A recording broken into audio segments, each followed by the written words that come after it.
건강보험료란 고액의 병원비로 인해 가계에 부담이 되는 것을 방지하기 위한 제도로서 국민건강보험공단에서 운영하고 있는 제도입니다. 국민들끼리 상호 위험에 대한 리스크를 분담하는 제도로서 우리나라에서는 1977년 직장의료보험제도로 시작하였습니다.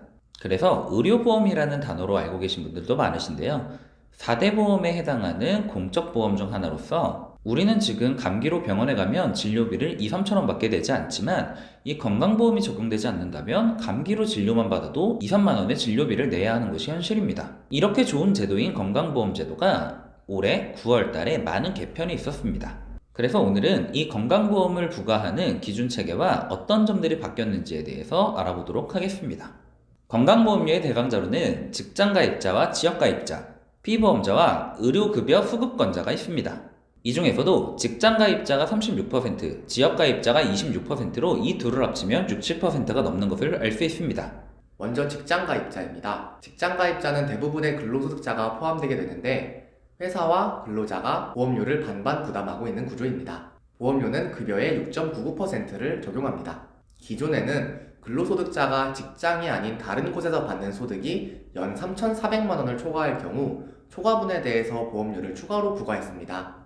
하지만 2022년 9월 건강보험료 2단계 개편을 통해서 3,400만 원에서 2,000만 원으로 기준치가 낮아졌습니다. 요즘에는 투잡, 쓰리잡을 가지고 계신 분들이 많기 때문에 적용되는 분들이 많을 것으로 예상됩니다. 예를 들어 근로소득을 제외한 부동산 임대소득이 3천만 원 발생했다고 가정했을 때 1,000만 원에 대해서 건강보험료를 부과하게 되고 기존 보험료에 월 58,250원이 추가되겠습니다. 다음으로 지역가입자의 경우에는 소득과 재산, 차량을 점수화하여서 건강보험료를 부과하고 있었지만 직장가입자와의 형평성을 위해 소득 월액의 6.99%를 적용하는 방식으로 바뀌었습니다. 재산의 경우에는 500만 원에서 1,200만 원을 차등하여 공제하던 것을 5천만 원 일괄 공제로 한도가 늘어난 것을 확인할 수 있습니다. 또한 차량의 경우에는 1600cc 미만의 차량들만 공제해주던 것을 4천만 원 이상의 차량들만 건강보험료를 부과하는 것으로 체계가 개편되었습니다. 피부양자는 건강보험료를 내지 않고 직장가입자나 지역가입자에게 흔히 말해 붙어있는 것을 의미합니다. 피부양자의 경우 재산과 소득 요건을 보게 되는데 재산이 5억 4천만 원 이하일 경우 연소득이 3,400만 원까지 피부양자로 등록이 가능합니다. 재산이 5억 4천만 원에서 9억 원 사이일 경우 연소득 1,000만 원까지 피부양자 등록이 가능하고 재산이 9억 원을 초과할 경우 피부양자 등록이 불가능합니다. 하지만 이번 개편을 통해 3,400만 원이었던 기준이 2,000만 원으로 낮아지면서 58만 명의 피부양자가 지역가입자로 전환되었습니다. 전환자에 대해서는 4년간 건강보험료를 할인해 주는데 1년 차에는 80%, 2년 차에는 60%, 3년 차 때는 40%, 4년 차 때는 20%를 할인해 줍니다. 다음으로 건강보험의 부과 기준이 되는 소득들에 대해서 알아보겠습니다.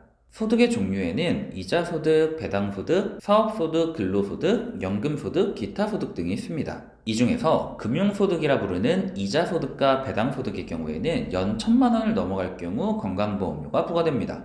또한 사업소득과 기타소득의 경우에는 필요경비를 제외한 나머지 금액들이 건강보험료 부과 대상이 되겠습니다. 근로소득의 경우에는 연말정산을 통한 소득공제가 되기 전 금액으로 건강보험료가 부과됩니다. 연금소득의 경우에는 구분을 하셔야 될 부분들이 있습니다. 공무원연금이나 사학연금 등의 공적연금의 경우에는 전액 소득으로 반영이 되고 국민연금의 경우에는 연금액의 30%가 반영되던 것이 50%로 확장되어 적용되는 것으로 개편되었습니다. 당연한 얘기지만 공적연금이 아닌 사적연금의 경우에는 건강보험료 부과 대상이 되지 않습니다.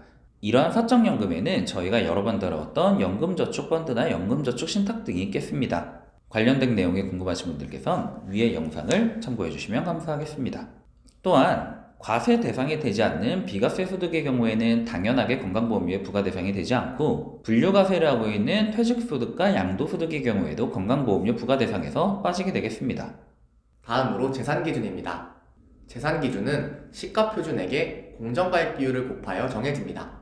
공정가액 비율은 토지와 건물은 70%, 주택은 60%를 부과하고 있는데요. 예를 들어서 내가 가지고 있는 주택의 공시가격이 9억 원이라면 공정가액 비율인 60%를 곱해서 5억 4천만 원으로 인정받습니다. 직장가입자는 회사와 근로자가 보험료를 반반 부담하지만 퇴직 이후 지역가입자로 전환되면서 모든 보험료를 가입자가 부담하게 됩니다. 이런 분들을 위한 임의 계속 가입이라는 제도가 있습니다.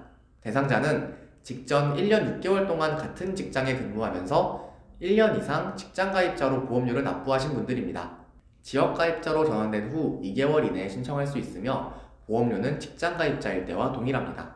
최대 36개월까지 이미 계속 가입자로 보험료를 납부할 수 있습니다.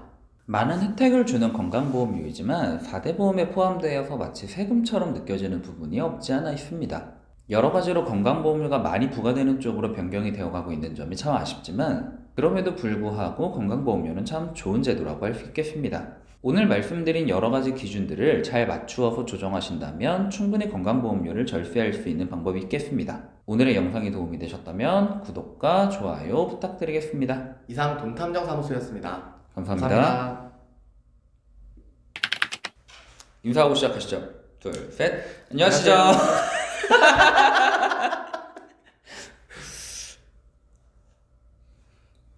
뭐하냐?